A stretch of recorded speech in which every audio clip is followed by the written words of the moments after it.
News Marathi 24च्या वर्धापन दिनास हार्दिक शुभेच्छा। शुभेच्छुक कोल्हापूर जिल्हा परिषद कर्मचारी सहकारी सोसायटी लिमिटेड कोल्हापूर।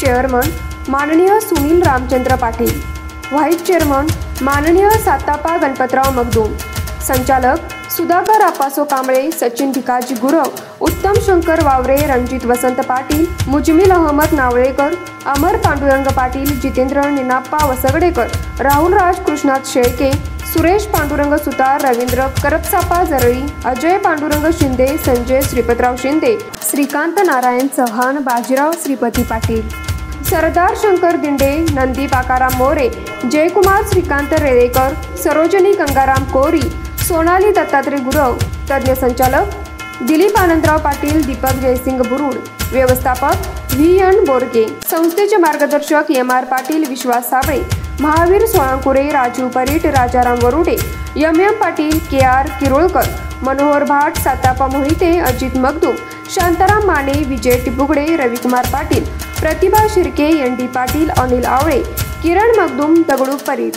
कोल्हापूर आणि सांगली या दोन जिल्ह्यांना जोडणाऱ्या राष्ट्रीय महामार्गातील भूसंपादनाची चोकाक ते अंकली दरम्यान थांबवण्यात आलेली प्रक्रिया सुरू करावी असे निर्देश महसूल मंत्री चंद्रशेखर बावनकुळे यांनी दिले।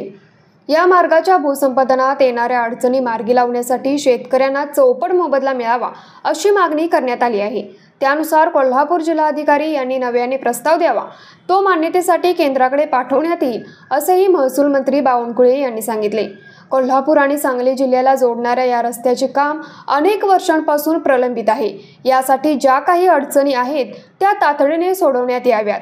शेतकऱ्यांना भूसंपादनाचा योग्य मोबदला मिळाला पाहिजे, त्यासाठी राष्ट्रीय मार्ग प्राधिकरण यांच्याशी चर्चा करून कोल्हापूर जिल्हाधिकारी यांनी नवीन प्रस्ताव सादर करावा। या रस्त्याला यापूर्वी गुणांक 1 होता, तो आता गुणांक 2 करण्यात यावा, ज्यामुळे या मार्गाच्या भूसंपादनातील अडचणी दूर होतील। शासनामार्फत यावर तातडीने निर्णय घेण्यात येईल असेही यावेळी मंत्री बावनकुळे यांनी सांगितले। या बैठकीस खासदार धैर्यशील माने, पालकमंत्री प्रकाश आबिटकर, आमदार राजेंद्र पाटील यड्रावकर, आमदार अशोकराव माने यांच्यासह प्रमुख मान्यवर व महसूल अधिकारी उपस्थित होते। न्यूज मराठी 24 कोल्हापूर। बाळ, फ्रीजमधून श्रीखंड काढ ना। आम्ही पूर्वी घरीच बनवायचो श्रीखंड, त्याची चवच वेगळी होती। आता काय सगळं रेडीमेड।